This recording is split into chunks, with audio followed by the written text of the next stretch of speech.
बिस्मिल्लाहिर्रहमानिर्रहीम। अस्सलाम वालेकुम। आप देख रहे हैं उसामा अस्तार यूट्यूब टीवी चैनल और मैं हूं आपका मेज़बान उसामा अस्तार।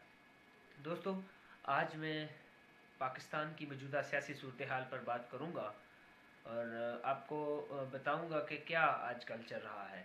आजकल जो तैयारियां हैं वो इस्लामाबाद में सऊदी जो शहज़ादा है उनकी आने की हैं और वो तैयारियां मुकम्मल कर ली गई हैं और उनका पुरतबाक इस्तकबाल किया जाएगा। और उसी के साथ इमरान खान इस मामले में मसरूफ़ हैं। कल कबीना का इजलास हुआ, उसमें जो इनके माहदे और होने हैं उसके जो है वो इन्होंने मंजूरी दी है। और उसके बाद मियां मोहम्मद शहबाज शरीफ सदर पाकिस्तान मुस्लिम लीग नून उनको ज़मानत पर रहाई मिल गई है और अब वो अपने सियासी मामलात को देखेंगे, सियासी फ़ैसले करेंगे और आज़ादाना तौर पर।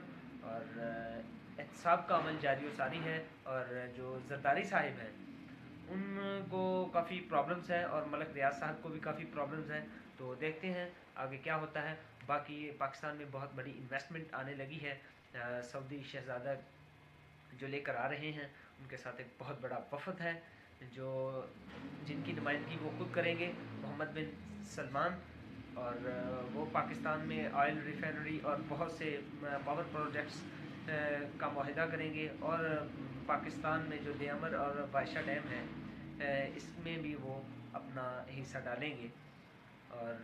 और पाकिस्तान में इस वक्त मौजूदा मुआशी सूरत हाल है जो वो काफ़ी कमज़ोर है और जिसको उठाने में कुछ वक्त लगेगा, जिस पर पाकिस्तान तहरीक इंसाफ के सीनियर रहनुमा और पाकिस्तान के वफाकी वज़ीर ख़ज़ाना असद उमर और उनकी टीम भरपूर कोशिश कर रही है।